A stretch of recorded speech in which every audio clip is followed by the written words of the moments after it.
Alhamdulillahi Rabbil Alamin Hamdan yuwafi ni'amahu wa yukafi mazidah. Summa salatu wassalamul atammanil akmalani ala sayyidil mursalin Habibina wa nabiyina Muhammadin wa ala alihi wa ashabihi at-tayyibin at-tahhirina amma ba'du. Fanas'alullah subhanahu wa ta'ala an yamunna alaina bi'ilmin nafi' wal 'amali salih wa an yufaqqihana fid din wa an yaftaha lana futuhal 'arifin wa an yarzuqana al ikhlasa fil aqwali wal a'mal. Allahumma amin. Jamaah kajian yang semoga dirahmati oleh Allah Subhanahu wa taala. Insyaallah pada setiap malam Sabtu kita akan membahas sebuah kitab yang sangat terkenal. Kalau kita mengatakan kita adalah seorang muslim yang bermazhab dengan mazhab Syafi'i, maka insya Allah akan mengenal kitab Matan Abu Suja'.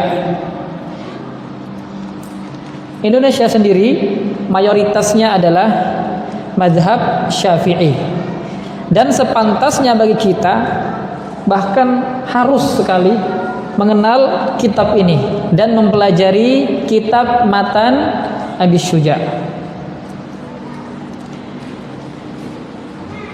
Insya Allah setiap malam Sabtu semoga Allah berikan kepada kita keistiqomahan untuk memulai, melangsungkan hingga menyelesaikan kajian ini, kitab ini sampai selesai. Semua itu berkat taufik dari Allah Subhanahu wa taala. Sebelum memulai kajian, maka ada baiknya saya memperkenalkan diri saya. Nama saya Muhammad Salam Sabil, bisa dipanggil Salam. Saya tinggal di SP1 Pondok Pesantren Al-Furqan. Tinggal di SP1 dan mengajar juga di jenjang MTS dan Aliyah. Kemudian yang kedua, kajian yang akan kita bawakan temanya yaitu adalah fikih.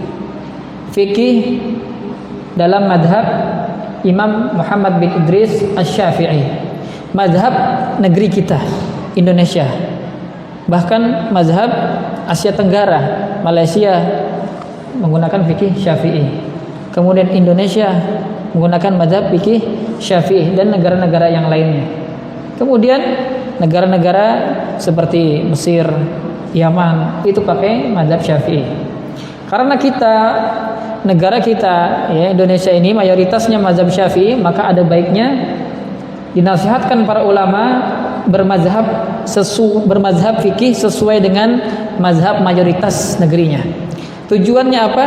Agar tidak ada kesalahpahaman. Walaupun ya mazhab yang mu'tabar itu ada 4. Yang pertama mazhab al-Imam Abu Hanifah, Hanafi. Ya, yang kedua Imam Maliki. Kemudian yang ketiga Syafi'i. Yang keempat adalah Hanbali. Tujuannya kita mempelajari ilmu fikih ini ya, salah satunya yaitu adalah kalau menemukan manfaat dari mempelajari 4 mazhab itu, salah satunya adalah apabila kita menemukan sebuah perbedaan, maka hati kita akan lapang, akan mudah menerima. Ya, satu dalil datang, kemudian datang para ulama mengartikan dalil umum ini hingga muncul 4 pemahaman. Ya, dan tidak boleh saling menyalahkan. Ya, kalau misalkan masjid yang bermazhab dengan mazhab Syafi'i mereka kunut, mereka punya dalil, maka yang tidak berkunut jangan menyalahkan. Ya, dalilnya ada dalilnya. Cari saja di kitab Sahih Bukhari, Sahih Muslim, dan kitab sunan-sunan yang lainnya ada dalilnya. Cuman dalil ini ditafsirkan oleh ulama yang lain, tafsirnya begini. ya.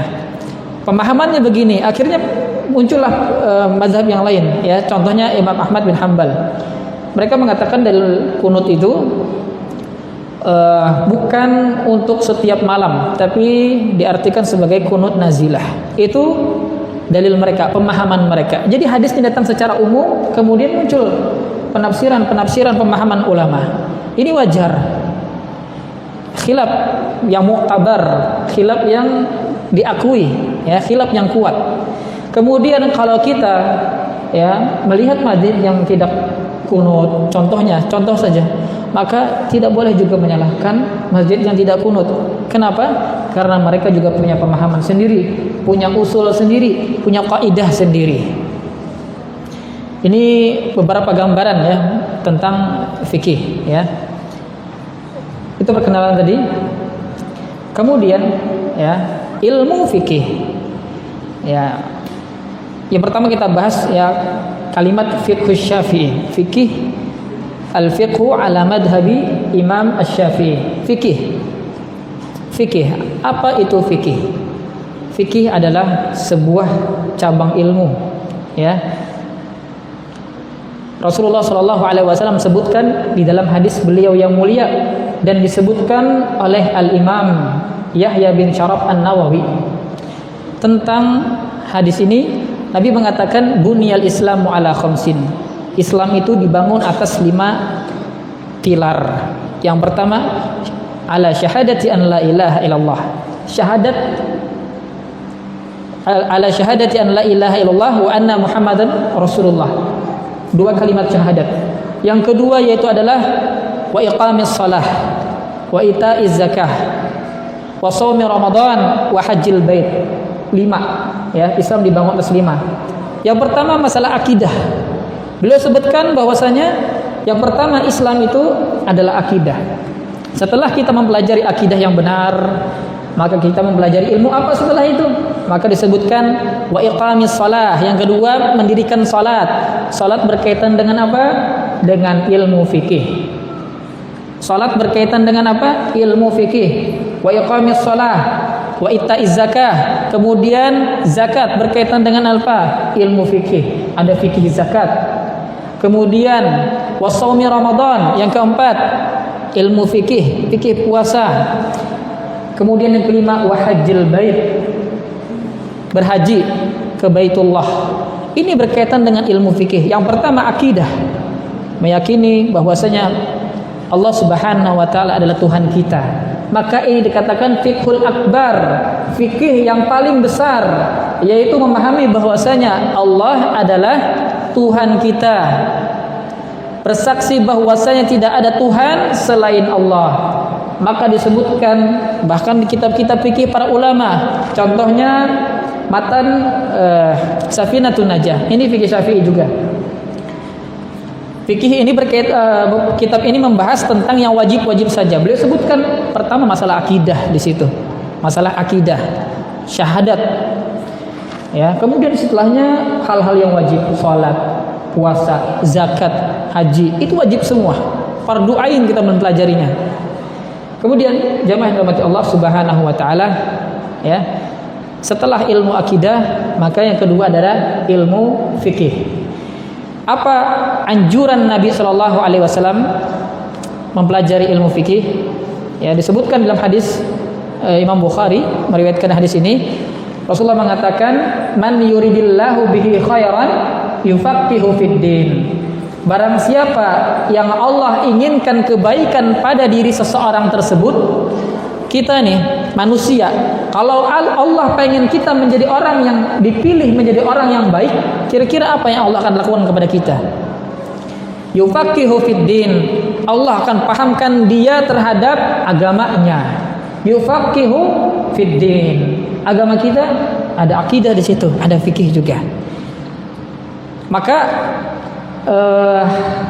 paham terbalik dari hadis ini, ya. Man la yuridillahu bi khairan la yufaqihu fid din. Kalau Allah tidak pengen kebaikan pada diri seseorang, maka Allah tidak akan pahamkan dia terhadap ilmu agama. Allah tidak akan pahamkan kepada dia terhadap urusan agamanya, ilmu fikihnya. Kalau Allah tidak pengen kebaikan pada diri seseorang. Ini paham terbalik dari hadis tadi, ya. Hadis tadi mantuknya, sekarang mafhum mukhalafahnya. Jamaah yang dirahmati Allah Subhanahu wa taala, ini hadis secara umum keutamaan mempelajari ilmu agama. Tapi para ulama mengatakan hadis ini secara khusus dalil untuk mempelajari ilmu fikih. Ada kata yufaqihu di situ. Allah pakihkan ya terhadap ilmu fikih. Jadi dalil ini ada dua pandangan, secara umum untuk seluruh ilmu agama, secara khusus untuk ilmu fikih. Man yuridillahu bihi khairan yufaqihu fiddin. Hadis ini masyhur, terkenal, sering kita dengar, bahkan di antara kita mungkin ada yang sudah hafal hadis ini. Itu keutamaan yang disebutkan Nabi Shallallahu Alaihi Wasallam tentang ilmu fikih. Yang kedua, ulama mengatakan di dalam bait syair mereka, tafaqqah fa innal fiqha afdalu qaidin wa a'dalu qasidin ilal birri wat taqwa. Tafaqqah, pelajarilah ilmu fikih. Tafaqqah, tafakuh ya, kita tahu tafakuh. Pelajarilah ilmu fikih maksudnya. Fa innal fiqha afdalu qaidin. Karena sesungguhnya ilmu fikih adalah pemberi petunjuk yang paling afdol, ya. Wa aqsad wa a'dalu qasidin ilal birri wat taqwa. Dan ilmu yang paling utama, a'dal ya, yang paling lurus dalam menunjukkan kita kepada albir, kebaikan dan ketakwaan. Itu yang pertama. Bait pertama tentang ilmu fikih. Pelajarilah fikih karena fikih adalah ilmu yang afdol, yang sangat utama, dan ilmu yang sangat kuat, lurus dalam menunjukkan kita kepada kebaikan dan ketakwaan kepada Allah Subhanahu wa taala. Kemudian beliau melanjutkan, idza ma'tazza zu ilmin bi ilmin fal fiqhu fa ilmul fiqhi aula bi'tizazin. Jika seandainya seseorang mulia dengan sebuah ilmu, kita lihat ketika seseorang punya ilmu, dia akan naik derajatnya. Ini jelas ya. Ini sudah sunnatullah. Kalau kita memiliki sebuah ilmu, maka naik derajatnya. Ilmu apapun itu, ilmu kedokteran, maka seseorang tersebut akan naik derajatnya. Tapi di antara seluruh ilmu, ilmu fikih ya, yang paling utama disebutkan oleh para ulama. Idza ma'tazza zu ilmin bi ilmin, jika seandainya ilmu itu bisa mengangkat derajat seseorang, fa ilmul fikhi aula bi'tizazin, maka ilmu fikih lebih dan lebih mengangkat derajat seseorang. Ya, ilmu fikih. Ini keutamaan mempelajari ilmu fikih. Kemudian lanjutan dari bait syair ini, fakam min tibin yutayyabu wala kamiskin. Berapa banyak parfum yang bisa membuat seseorang wangi tapi tidak sewangi parfum yang misik ya, parfum misik. Parfum misik itu parfum yang paling wangi ya, terbuat dari darah ya, nanah apa namanya, hewan, gozal, kijang ya, dan susah mendapatkannya, mahal harganya ya, jarak jauh pun tercium bau wanginya, atau terbuat dari muntahan ikan paus ya, itu misik, dari jarak sekian masih tercium bau wanginya ya. Banyak parfum tapi tidak ada yang lebih utama daripada misik ya. Banyak ilmu tapi tidak ada yang lebih utama daripada fikih. Kemudian wa kam min tairin yatiru wala kabaz. Berapa banyak burung yang terbang ya, banyak jenis burung, banyak sekali. Ada burung tinjau ya, burung kakak tua, wala kabaz. Tapi terbangnya burung-burung yang lain ini tidak sama seperti terbangnya burung Raja Wali. Artinya apa? Banyak burung tapi tidak seunggul Raja Wali dalam terbang ya, manuver ketika terbang. Artinya apa? Banyak ilmu tapi tidak seutama ilmu fikih Ini keutamaan mempelajari ilmu fikih yang disebutkan oleh para ulama. Jamaah yang dirahmati Allah Subhanahu wa taala.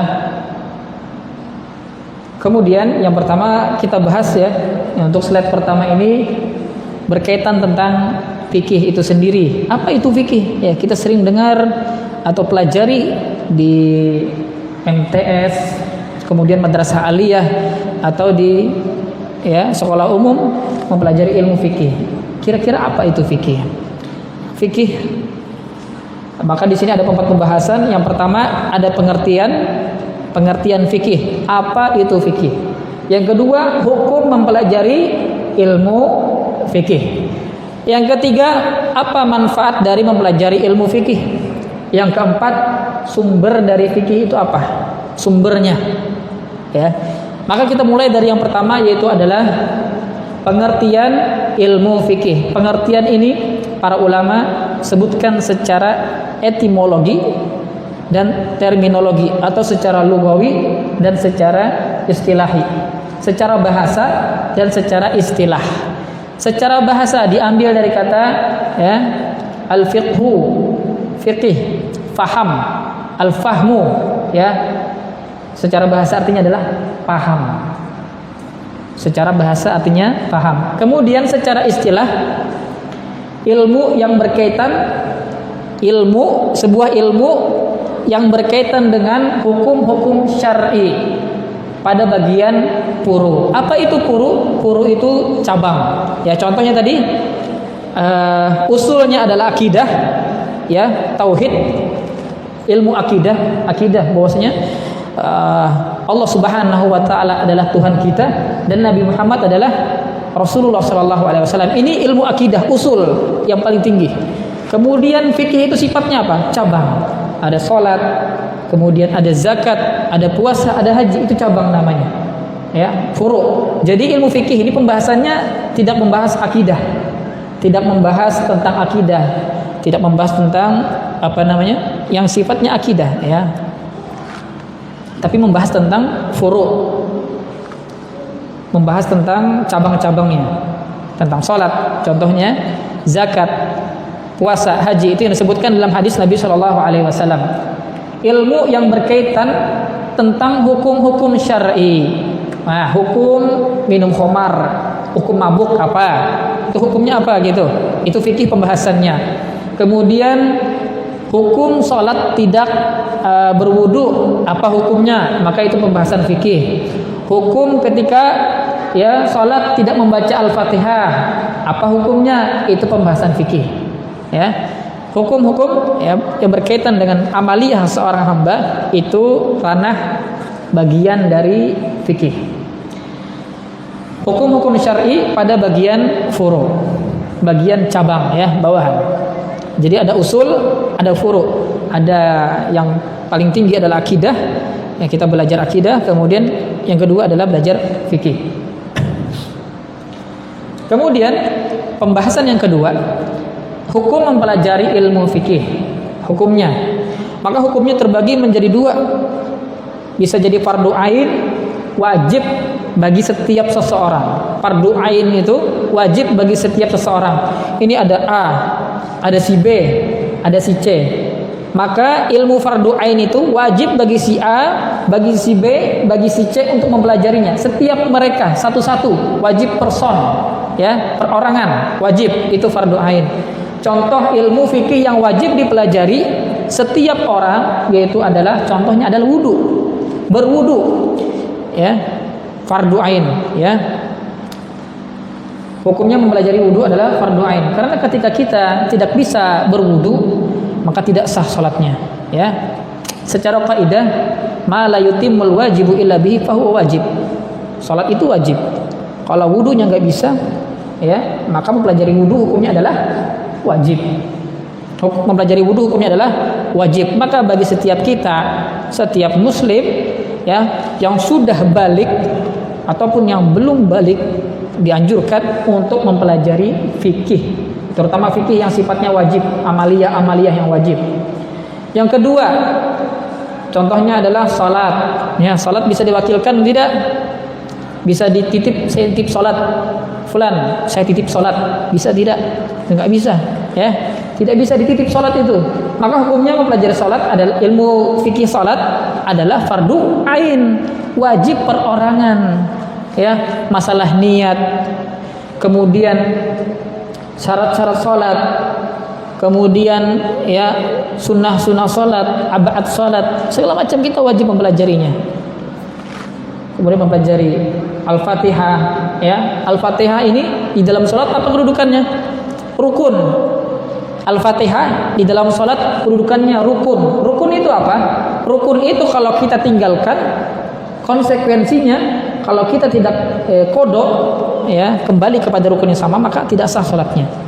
Contoh, orang yang meninggalkan rukun sholat, meninggalkan Al-Fatihah, dia baca Al-Fatihah tapi nggak sesuai bacaannya. Kan Al-Fatihah itu rukun, ya. Dari ayat pertama sampai terakhir itu berapa macam jenis huruf. Ada berapa banyak tasydidnya di situ. Satu tasydid kita tinggalkan, maka kita meninggalkan satu huruf. Satu huruf kita tinggalkan, maka Al-Fatihahnya tidak sah. Al-Fatihahnya tidak sah, salatnya tidak sah. Ya, ini fikih juga. Kalau di dalam matan Safinah, matan yang lain, kitab yang lain, fikih Syafi'i juga disebutkan di situ tentang rukun Al-Fatihah. Al-Fatihah itu apa saja yang dikandung di situ? Ya, dijelaskan semua. Penting bagi kita mempelajari Al-Fatihah. Bahkan ada di negara-negara Arab itu, contohnya Yaman itu. Mereka setiap libur ya, libur musim panas atau musim dingin, ya, libur. Mereka mengadakan sebuah daurah khusus untuk tahsin Al-Fatihah. Daurah kajian khusus intensif, ya, mempelajari Al-Fatihah, tahsin. Tujuannya apa? Biar Al-Fatihahnya baik, benar, ya, benar bacaannya. Enggak masalah suaranya, ya, suaranya macam-macam ya, suara orang, ya. Allah berikan ada yang bagus, ada yang standar, ya, macam-macam. Enggak masalah suaranya standar apa segala macam, yang penting bacaannya betul. Kalau bacaannya betul, Al-Fatihahnya benar. Apabila Al-Fatihah benar, salatnya sah. Itu Al-Fatihah saja dulu. Adapun membaca surah setelah Al-Fatihah itu hukumnya sunnah. Kalau salah di situ enggak masalah, tidak membatalkan salat, tapi ya jangan salah juga, ya. Pelajari Al-Qur'an, ya. Al-Qur'an akan memberikan syafaat kepada orang yang mempelajarinya. Contoh lagi puasa, ya. Puasa ini mempelajari puasa hukumnya adalah fardu ain, ya. Karena apa? Karena puasa hukumnya wajib, dan mempelajari sesuatu yang wajib itu wajib hukumnya. Apakah sudah benar puasa kita atau ada yang salah di situ, ya, tidak memenuhi syarat, ya. Ketika tidak memenuhi syarat maka tidak sah puasanya. Puasa ketika tidak memenuhi syarat maka tidak sah puasanya. Kemudian ini mukaddimah, Pak, ya. Belum kita masuk kepada kitab yang dibagikan itu pembahasannya. Kalau kitab yang dibagikan itu Matan Abu Syuja, ya, matannya, kitabnya. Mungkin nanti pertemuan selanjutnya bisa dibawa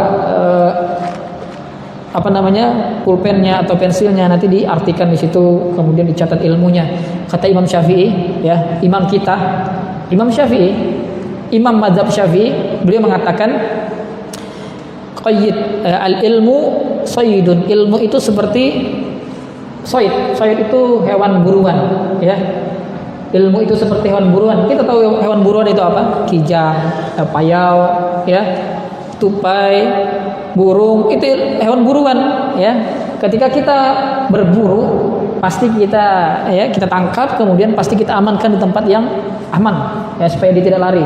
Kalau lari ya sia-sia. Al-ilmu saydun, kata beliau, ilmu itu seperti hewan buruan. Qayyid suyudaka, maka ikatlah hewan buruanmu itu, ya, bil hibalil wasiqah, dengan tali-tali yang kuat, ya. Ilmu itu seperti hewan buruan. Ilmu yang kita pelajari itu seperti hewan buruan, sifatnya liar, ya. Bahkan Rasulullah mengatakan Al-Qur'an itu lebih liar daripada onta. Onta kita tinggal sebentar hilang, ya. Aktar infilatan minal ibil, kata Nabi sallallahu alaihi wasallam. Al-Qur'an itu liar daripada unta. Ilmu juga liar, ya. Kalau cuman kita dengarkan, tidak kita catat, kita dengarkan dapat ilmu, tapi tidak kita ikat, hilang, ya. Qayyid suyudaka bil hibalil wasiqah, maka ikatlah hewan buruanmu dengan tali yang kuat, kata Al-Imam Asy-Syafi'i, ya. Qayyid suyudaka bil hibalil wasiqah. Faminal hamaqati an tasidal ghazalata wa tatrukaha bainal khalaiqi taliqatan. Kemudian hukum fikih itu ada yang fardu kifayah, ya. Fardu kifayah itu bisa diwakil kalau misalkan, ya, diwajibkan kepada sebuah kaum. Misalkan di sini Snaken, ya. Contoh, ada orang meninggal, ya. Orang meninggal ini setelah meninggal diapakan? Diselenggarakan. Yang pertama dimandikan, ya. Maka memandikan orang meninggal ini wajib bagi seluruh penduduk Snaken di sini. Contohnya saja, wajib bagi mereka. Lalu muncul satu orang, dia yang memandikan, satu orang saja, maka gugur kewajiban bagi yang lain. Itu fardu kifayah, ya. Itu fardu kifayah. Artinya apabila dikerjakan satu orang, maka gugur kewajibannya, ya. Ada sifatnya yang fardu kifayah, ada sifatnya yang fardu ain. Maka tapi anjurannya adalah kita mempelajari ilmu agama, ya, mempelajari semuanya tentang agama kita, ya. Jangan jauh-jauh dari agamanya. Karena kalau udah jauh dari agama, jauh dari akhirat jadinya. Kalau sudah jauh dari akhirat, ya dekat dengan dunia. Ketika dengan dunia, lupa dengan kewajiban-kewajiban dia, sehingga itu mendekatkan dia kepada neraka. Kemudian yang ketiga, apa manfaat mempelajari ilmu fikih? Manfaatnya apa? Ibadah kita benar, ya. Bisa beribadah dengan benar, bisa beribadah sesuai dengan tuntunan Rasulullah SAW, diterima ibadahnya. Itu manfaat dari mempelajari ilmu fikih. Kalau misalkan kita sholat, ya, tapi sholat kita tidak benar, tidak sesuai dengan aturan yang ditetapkan oleh syariat, maka sholatnya tidak sah, dan itu bukan sholat yang dihitung, ya. Allah mengatakan innas sholata tanha anil fakhsya'i wal munkar. Sholat itu menghalangi seseorang, akan menjadi tameng bagi seseorang dari perbuatan keji dan mungkar. Loh, tapi saya sholat, ya, saya sholat terus, ya, berjamaah terus, tapi kenapa saya sering mengerjakan dosa, masih sering mengerjakan dosa, kenapa? Ya. Ada orang bertanya seperti itu. Orang ini sering sholat, tapi sering juga mengerjakan dosa, kenapa kira-kira? Padahal Allah mengatakan inna sholata tanha anil fakhsya'i wal munkar. Ternyata salatnya yang salah, ya. Salat tidak salah, tapi salat orang tersebut yang salah, yang tidak diterima oleh Allah Subhanahu wa taala. Salat itu benar, maka dia akan menghasilkan keimanan. Apabila salat tersebut diterima oleh Allah, dia akan menambah keimanan. Iman, ya, kata para ulama, bertambah dengan ketakwaan. Tapi ketakwaan yang seperti apa? Ketakwaan yang diterima oleh Allah Subhanahu wa taala. Ketika salat itu diterima Allah, maka dia akan mempertebal keimanan kita. Dan iman itu yang menghalangi seseorang dari perbuatan keji dan mungkar. Kalau kita sering salat tapi sering maksiat, lihat salat kita apakah benar. Lihat ibadah kita yang lain apakah benar. Jangan-jangan ada yang tidak benar di situ. Makanya masih mengerjakan perbuatan-perbuatan yang seperti itu. Maka manfaat mempelajari ilmu fikih, ya, kita bisa beribadah kepada Allah Subhanahu wa taala dengan ibadah yang benar, ibadah yang diterima, dan ibadah yang mempertebal keimanan kita, ketakwaan kita di hadapan Allah Subhanahu wa taala. Jadi apa tujuan belajar ilmu fikih? Ya, untuk Allah. Beribadah sesuai dengan aturan yang ditetapkan oleh syariat, sehingga ibadah tersebut diterima oleh Allah Subhanahu wa taala. Masuk masjid, ya, cuman gerakan saja, apakah itu diterima oleh Allah? Ya, pertanyaannya. Sedangkan ibadah itu dipersembahkan dengan yang terbaik, mempersembahkan ibadah yang terbaik untuk Allah Subhanahu wa taala. Mempelajari fikih tujuannya untuk Allah. Beribadah kepada Allah Subhanahu wa taala dengan benar. Itu manfaatnya, ya. Kemudian sumber utama ilmu fikih, ya, semua ilmu agama sumbernya dari mana? Dari Al-Quran yang pertama, jelas, ya. mau ilmu nahwu, akidah, fikih, ya, yang lainnya, sumber utamanya adalah Al-Quran, ya, Al-Quran. Bahkan ilmu-ilmu yang sifatnya seperti astronomi itu ada juga disebutkan dalam Al-Quran, ya. Kalau kita membaca kisah-kisah para ilmuwan itu, masya Allah, ya, mereka menemukan sesuatu padahal sesuatu tersebut telah disebutkan di dalam Al-Quran jauh 1400 tahun yang lalu, ya. Sumber utama ilmu adalah Al-Quran. Kemudian yang kedua, hadis Nabi Shallallahu Alaihi Wasallam. Hadis Nabi Shallallahu Alaihi Wasallam, hadis sahihnya, hadis hasannya, hadis dhaif, apakah termasuk sumber ilmu? Ya, di sini ada pembahasan para ulama masalah hadis dhaif, ya. Hadis dhaif bisa dipakai, tapi ada syaratnya, ya. Dan harus tahu kalau hadis itu dhaif. Hadis dhaif itu bagian dari syariat. Cuman statusnya saja lemah sampai kita, statusnya saja lemah, tapi itu bagian dari syariat, ya. Kemudian ijma para ulama, kesepakatan dari para ulama, ya. Ini hadis disebutkan Nabi Shallallahu Alaihi Wasallam, ma ajma'al muslimun, itu hukum, ya. Apabila tidak ada dalam Al-Quran, dalam hadis, maka ijma kaum muslimin itu bisa menjadi hukum. Kemudian kias itu membandingkan, ya, antara hukum yang ada dalilnya dengan hukum yang tidak ada dalilnya. Contoh kias, ya, hukum yang datang terakhiran ini. Nah, nanti saja contohnya itu.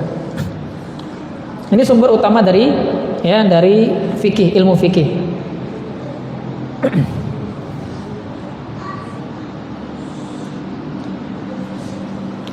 Kemudian pembahasan yang kedua, ya, ini tadi pertama sudah selesai. Sekarang yang kedua, cara mempelajari fikih, metode dalam berfikih, thariqah, cara.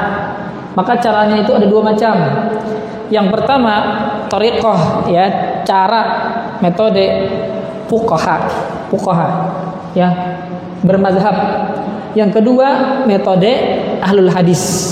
Ahlul hadis dengan fuqaha ini metodenya apa bedanya kira-kira, ya? Ada ahlul hadis, ada fuqaha. Kita baca. Adapun metode ahlul hadis mempelajari fikih dari hadis-hadis secara langsung, ya. Hadis-hadis fikih secara langsung. Itu metode ahlul hadis.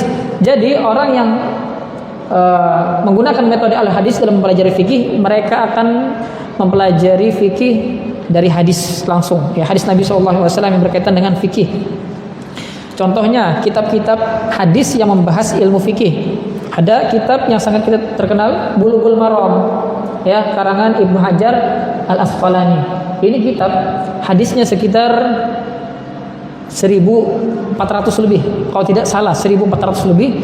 Ini membahas tentang hadis fikih semua, hadis fikih semua. Tidak ada tentang akidah, tidak ada tentang adab, tapi fikih semua. Bulughul Maram.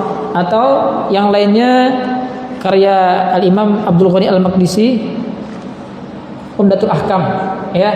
Atau kitab Al-Muharrar.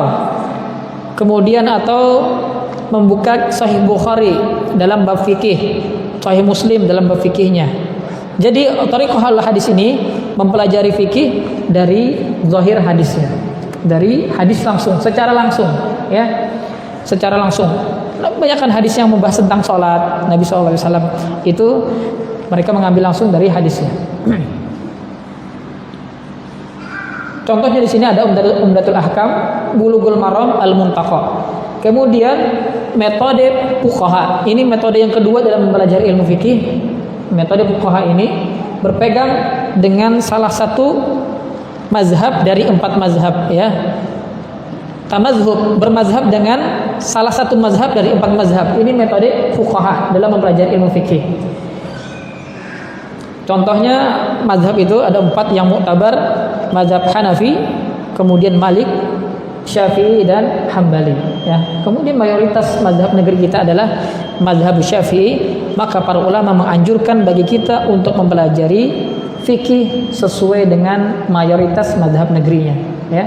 Syafi'i, Indonesia, Mesir, Yaman, Malaysia itu fikih Syafi'i. Kemudian Hambali ini semenanjung Arab, tersebar di semenanjung Arab, termasuk juga di Saudi ya. Kemudian di Maliki ya, Maliki ini di Afrika juga ada. Kemudian Hanafi. Ya, bermazhab dengan salah satu mazhab, berpegang dengan salah satu mazhab. Mungkin ini dulu yang dapat kita pelajari. Insya Allah kita akan lanjutkan lagi pada pembahasan setelahnya. Ya, ini muqaddimah dalam mempelajari ilmu fikih. Semoga Allah Subhanahu wa taala memberikan kita keistiqomahan dalam mempelajari ilmu agama, ya, mempelajari ilmu fikih agar kita bisa mempersembahkan ibadah terbaik untuk Allah Subhanahu wa taala. Innallaha thayyibun la yaqbalu illa thayyiban. Allah itu indah, baik, dan Allah tidak menerima sesuatu kecuali yang sesuatu tersebut berkualitas. Maka semoga kita istiqomah bisa mempelajari kitab ini sampai selesai, memperbaiki ibadah kita apabila ada yang salah, agar ya ibadah kita diterima oleh Allah Subhanahu wa taala. Apabila ada salah kata, saya mohon maaf sebesar-besarnya. Aqulu qouli hadza subhanallahi wa bihamdika asyhadu an la ilaha illa anta astaghfiruka wa atubu ilaik. Assalamualaikum warahmatullahi wabarakatuh.